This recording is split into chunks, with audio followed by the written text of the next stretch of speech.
I'm Bill. I was transferred from the headquarters to a newly established branch office in a certain region of Upper Midwest. It was a few weeks after that. When I returned from the smoking lounge, there was a woman chatting in front of the branch manager's desk. I recognized her instantly. Her short hair and dignified posture, unchanged from our college days. She is a popular person who doesn't know how to flatter people, but for some reason is liked by everyone. Isn't that Catherine? It's not just isn't that. I came to see how you're doing at work, and you're on a smoke break. You two were in the same class. We also went to the same university. And I added, she used to be my boss in the previous department. You came all this way just to see me. When I asked, she waved her hand, denying it, and said she was in town for a friend's wedding. Turns out, this branch office is located in her hometown. After a bit of small talk with the branch manager, she whispered to me as she was leaving. Bill, are you free tonight? How about dinner? Sounds good. Let's catch up after all this time. Ever since college, I called her Catherine and she called me Bill. Even after joining the company and her becoming my boss, that didn't change. We still spoke informally, just like our college days. That evening, as planned, we had dinner together. The place she chose was a restaurant in a downtown hotel. You're staying here, but Catherine, your family home is right nearby, isn't it? As we sat down, I asked her why she'd book a hotel when her family home was so close. I told you before, I'm not exactly on great terms with my family. Come to think of it, in college she used to go home for summer and winter breaks, but after she started working, she rarely visited. I remembered. I had always let it slide, but this time I asked her straight up. What happened? You had a fallout with them. She sighed, shaking her head. It's not exactly a fallout, it's just, I don't know how to explain it. Her parents, especially her dad, were always concerned about appearances. Always talking about what the neighbors are doing, what's normal in society. When I was about to start elementary school, I wanted a blue backpack instead of a red one, but they said blue isn't ladylike. From that point on, she began to resent her parents' old-fashioned and rigid values. It came to a head when she got a job in New York after college. Her parents had always assumed she'd return home after graduating. They expected her to settle down and start a family. Not necessarily with a local guy, but they believed it was her duty as the eldest daughter to live within their reach. Anyway, it was so exhausting that I decided to cut ties. Instead of her somewhat traditional younger brother stayed with the parents because he was the eldest son. I could understand her feelings. But I wondered if that was the right decision. Speaking from my own experience. I get it, Catherine. Remember when I was deep into my band days? I had a big fight with my parents too. I kept my distance. When you were skipping lectures and almost losing credits, as I nodded, she laughed. Well, that's understandable. Your parents were also worried about Bill's future. I didn't fail any courses, but looking back now, I kinda feel the same. Whether old-fashioned or whatever, parents have their values. Back then, I distanced myself from my parents because our values clashed. But after they passed away, I began to think that maybe I should have tolerated their strong opinions a bit more, acknowledged where I agreed, and at least shown up to see them once in a while. The point is, no matter what our parents say, we just have to be ourselves, right? Upon hearing my words, she gently brushed her long curled lashes upward with her index finger. A habit of hers when she's deep in thought. We spent the next 3 hours chatting about work and reminiscing before parting ways. The next evening, as I was preparing to leave the office, I wondered if the wedding she attended had wrapped up. Just then, my phone in my inner pocket rang. It was her. Bill, it's Catherine. Can you come with me to my family home? After the wedding, she returned to her hotel and got a call from her younger brother. He said their father had had an accident. Knowing she was back in town, he wanted her to visit. I'm not sure how to face them. It's tough to go alone. What else can I do? All right, I got you. I'll come with you. As I headed towards her hotel, I couldn't help but think the timing was a bit too convenient. When we reached her family home, her younger brother greeted us with a big grin. The story about their father's injury was a complete fabrication. Well, I knew you wouldn't come home otherwise, right? Upon hearing that, Catherine gave me an exasperated look. I introduced myself briefly and said she felt awkward coming alone, so she asked me to come. I gave a knowing nod, and her brother ushered us inside. I nudged Catherine, who seemed hesitant, to go in first, and I followed. We were led to a spacious living room. Sitting around the large coffee table, Catherine and I took seats opposite her father, her younger brother to the right, and her mother to the left. Catherine was silent, so I took the initiative. I've been recently transferred here, now that we have a new branch in town. I began, laying my business card on the table, facing her father. Her father took it, glanced at it briefly, then handed it to her mother. Her mother, staring intently at my business card, was muttering my name to herself, over and over again. Wait, are you the Bill from college? Her mother nailed it, and I nodded, a bit surprised. When I looked at the girl next to me, she also had a surprised look on her face. Bill, you were into music, played in a band, didn't you? Yes, I did. Surprised, you know. It felt strange to be called by my first name, let alone with a friendly diminutive, by someone I just met. Knowing about the band made it even more puzzling. Hey, calling him Bill like that is so rude, she rebuked her mother. Then her mother bowed her head and apologized to me. I'm sorry, dear. It's just an old habit. An old habit. According to her mother, it was something like this. She was still returning to her family home for the holidays during college.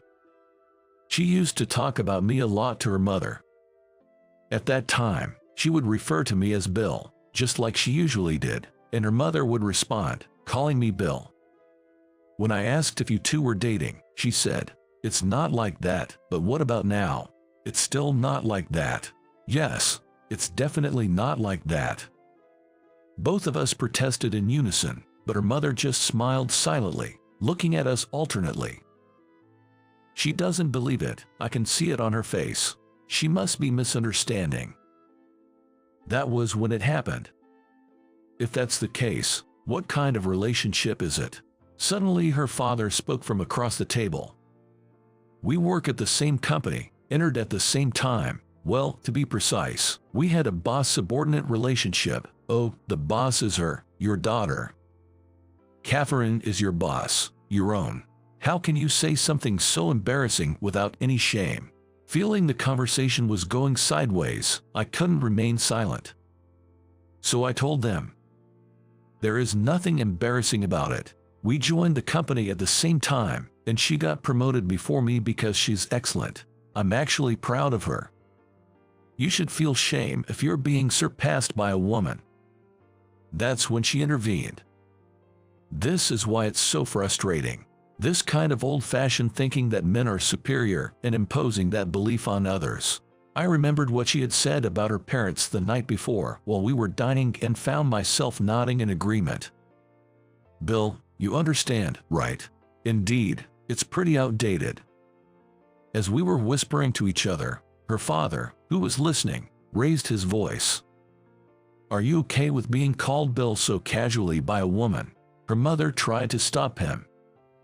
Mind your own business, it's our concern, and you have no right to interfere.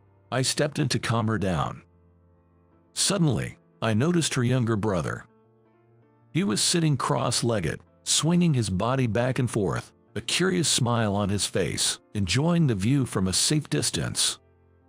In such a chaotic situation, we eventually left her family home. I feel like I made things more complicated by being there. I apologized, and she replied that if she had been alone, she wouldn't have spoken a word. she was actually glad she could speak her mind. Then, she gently brushed her eyelashes with her finger. She seemed to be thinking about something. "By the way, your dad is quite something," I said, and she replied. I was angry not just because of what Dad is like, but I feel there was more to it. I asked her what else had made her angry. "It's because he spoke ill of you." Looking at her, she gave a slight smile. I smiled back. "I think I was also upset about him implying something about having a female boss, about him criticizing you." We walked in silence, lost in our thoughts. We've known each other for over 10 years now. Doesn't it feel like we grew up together? Indeed. Thinking about the times since we met, a question crossed my mind. Why are we, she and I, in this kind of weird, close relationship? When we had just joined the company, there was a time when she and I were waiting alone in a meeting space for our mentor, who was in charge of training. She asked for a sip of the coffee I was drinking from a paper cup. So, I handed her the cup. She took a sip and handed it back to me. I put the cup to my mouth again. The mentor, a senior who came in late, saw this, asked if we were that kind of close. When I asked what he meant by that kind of close, he clarified, asking if we were in a romantic relationship. She and I laughed it off and denied it. However, for our mentor, it seemed quite unusual to see two people sharing a drink from the same cup, and a rumor started circulating in the office that for a while, she and I were considered a couple. She and I, thinking let those who want to believe it, found explaining every time too silly and just let it be. In fact, she and I never once dated as man and woman. But that doesn't mean we were just friends. If I must say, maybe more than friends but less than lovers. Remember, Catherine, how we were rumored to be a couple at the company? It was when we just joined, wasn't it? She snickered a reminiscent laugh. We let the rumors go, but if we had gone around telling people it was a misunderstanding, what would you, Catherine, have told them? You suddenly remember strange things. What do you think you would have said? She, as usual, flicked her eyelashes. Simply, we're not dating, maybe. To her finally conceived answer, I said, how about we missed our chance to date? We missed our chance. It makes sense to us, but it wouldn't convince others. I guess I would have been bombarded with what does that mean? Questions. She nodded heavily. We missed our chance to date. She agreed with the words I said, saying that we understood because it was us. Thinking back, there were times when I had a girlfriend or when we broke up, she had a boyfriend. Maybe the timing was never right, and we missed our chance to date. So now, we're both single. Hey, Catherine, should we start dating? I was thinking the same thing. We looked at each other. It was the right choice to visit your family home. Oh, why's that? Because, thanks to that, we came to this conclusion. I see. Sometimes going home isn't bad, then. Thus, she and I started dating as man and woman, more than 10 years after we met. In the beginning, it was all just awkward. I was working at a branch office and she was at the head office. We weren't long distance, but we couldn't meet every day. But gradually, the thought of seeing each other anytime turned into a desire to be with each other all the time. And about 6 months after I last visited her family home, during New Year's, she came to my apartment. I'm going to my family home. Why don't you come along, Bill? I'm not too keen on it. I'll have to see them at some point. I made up my mind. I then confirmed whether she had informed her parents about my going. Yeah, I've asked my younger brother to do it. I felt a bit uneasy. I wondered if her younger brother had communicated properly. And wasn't he just standing back and enjoying the high ground with his cheeky inputs? That evening, I was taken to her home by her. At the entrance, her brother and the mom greeted us warmly. So it was indeed Bill. Catherine's mom seemed pleased, as if her intuition had been correct. This means her younger brother hadn't informed her parents who Catherine was bringing. Seeing his smirking face, I inadvertently sighed. The real issue is her dad. No matter what he says, keep cool, Bill. I braced myself and entered the battlefield with Catherine. Her dad was sitting heavily in the living room. As before, Catherine and I sat side by side, her dad opposite us, mom to the left, and her younger brother to the right of the coffee table. It's been a while. What's the word? It would have been enough to say I apologize, but the words didn't come out. So, I just bowed my head. Catherine's dad kept a stern silence. Please, make yourself comfortable, Bill. Her mom intervened. Her younger brother, sitting to the right, smirked. Come on, Dad, say something. Catherine was already confrontational. I held her back. She kept staring at her dad. Then her dad spoke. Hey, serve them some food. But I'm tired of traditional dishes. What do you want? He asked Catherine. Caught off guard, she replied she was fine with anything. Then her dad asked me. And I too replied any would do. Her dad sighed and clicked his tongue in exasperation. And he said, This won't do, let's have pizza, order pizza. Hearing this, a flustered Catherine said, No, don't trouble yourself, anything is fine, not necessarily pizza. That's when her brother interjected. Sis, you might not know, but Dad's recently hooked on delivered pizza. This was unexpected.